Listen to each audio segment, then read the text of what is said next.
Hello guys and welcome back to a Star Wars video, and today we are going to discuss a character by name of Ahsoka Tano. Why, you may ask? That is because today is the 2nd of March 2017, and that means it's exactly 4 years ago that Ahsoka Tano left the Jedi Order in Star Wars The Clone Wars. That was also the last episode of Season 5 The Clone Wars before Netflix basically revived it with one extra season, but Ahsoka was not in that season. Now, Ahsoka Tano is one of the most beloved characters of Star Wars, I do think. Also one of my favorite characters. Simply because I don't know, it's a very relatable character as well. I do think a lot of kids, because she's a bad one of Anakin Skywalker. She has to learn a lot of things, so that's really cool. Again, that's very relatable to kids as well. What I'm gonna say here is, just want to give you guys a quick overview of, some stuff I got and the character itself. The character itself, again, played by Ashley Eckstein, or voiced by her, that is. I met her at Celebration in 2013 in Germany, and I got 2 autographs, and I showed that in one of my previous videos, and as you can see there, here on the screen, got the signed picture, and I got my signed figure from her Season 3 outfit, so that's real cool. Now a little bit about the character. Ahsoka Tano goes by the name of Snips in the Clone Wars. It's a nickname that Anakin gives to her because she's so snippy with her answers. She's also, the species that Ahsoka is a Togruta, so you got that. She's assigned by Master Yoda to Anakin Skywalker during, I think, the Battle of Christophsis, something like that, in the Clone Wars movie. And I got the steelbook and the DVD there, as you can see. It's also a Jedi Padawan that Plo Koon found at Sheely a long time ago. It's a great scene that we get to see in the Clone Wars later on, where we get to see young Ahsoka, so we do have that. Like I said, assigned by Yoda to Anakin, and in the first movie, her biggest achievement is saving Rada the Hutt, so that's really cool. Then the characteristics of her, she's a very wise girl, a little bit like Yoda. She's very smart, but she is brash, wild, and aggressive, a little bit like Anakin Skywalker, so I really like that. The Jedi that assigns her to another Jedi, she gets kind of both characteristics of those Jedi in her personality, so that's really cool. And one of the things that she really likes to do, and you get to see that especially in Season 1 and 2, is using violence and fear to get answers from her enemies. So I really like that.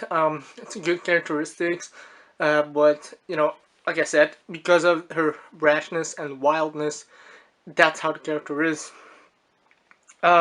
She's also a very skilled lightsaber wielder. She's a great mechanic, a fantastic star pilot, and she's a great war strategist. So a lot of things that are necessary, I believe, for a good Jedi. A little bit like Anakin, because he's also a very good star pilot. He's also a very good strategist, and you can see that it's one of the reasons. Also, on a side note, one of the reasons that I like Anakin Skywalker so much is because of the Clone Wars show. I'm not a big fan of Anakin during the prequel movies, but in Clone Wars, there is so much development behind that character, and between the relationship, between Anakin and Ahsoka, that makes those characters so great. So we do have that.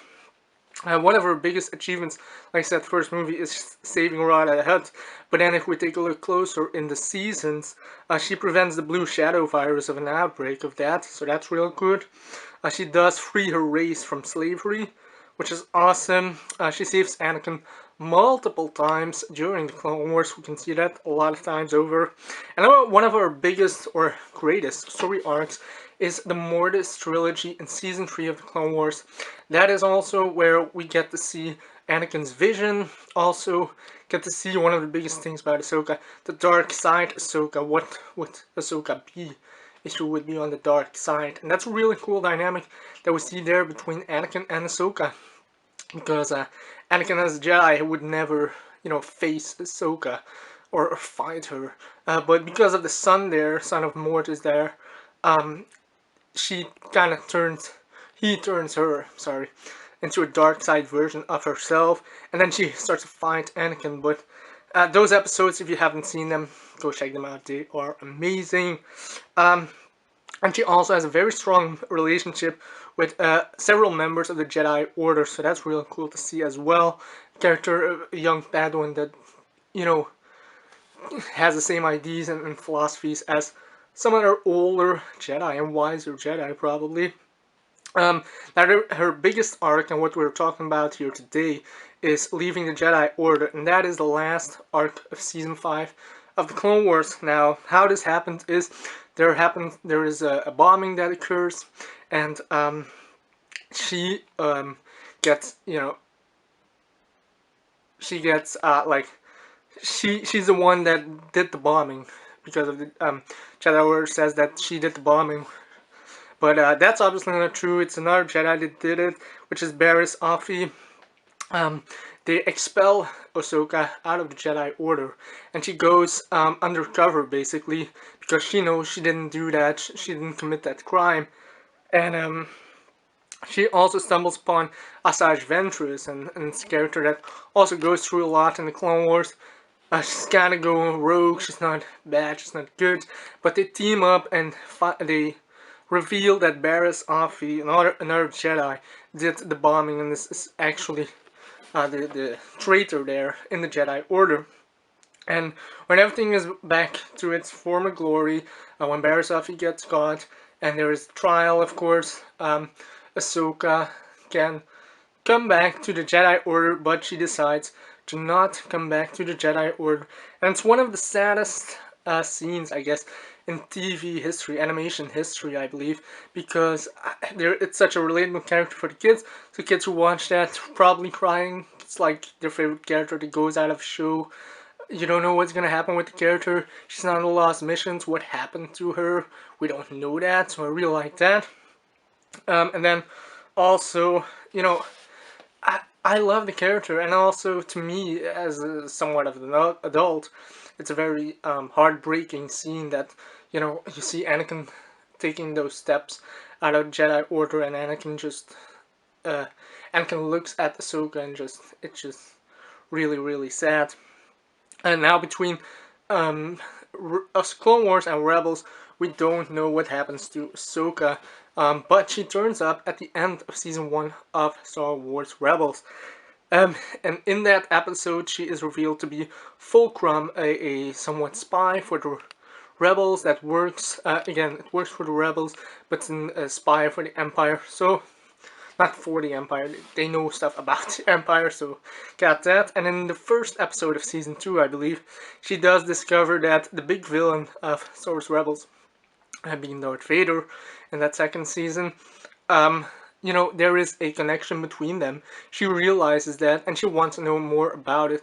So that's why she teams up with both Ezra and Kanan to find out who is this guy, who is this Darth Vader, because I have such a strong connection to him, and I don't know what's happening. But at that moment, she does realize that Darth Vader is not just a big bad; it's also her former master, Anakin Skywalker, and does break her heart, obviously, to know that it's Anakin, her former master. She had such a great bond, with him, and it's kind of a betrayal of him to the rebels and whatnot and Jedi. So do have that there. And it does conclude, Rebels does conclude in a very great climactic episode where Ahsoka fights Darth Vader. It's an inevitable fight between those two on Malachor, and it's like also a heart-wrenching scene because you don't want to see those characters fight. I mean, I know it's inevitable because if she comes back, there is no way that fight would not happen.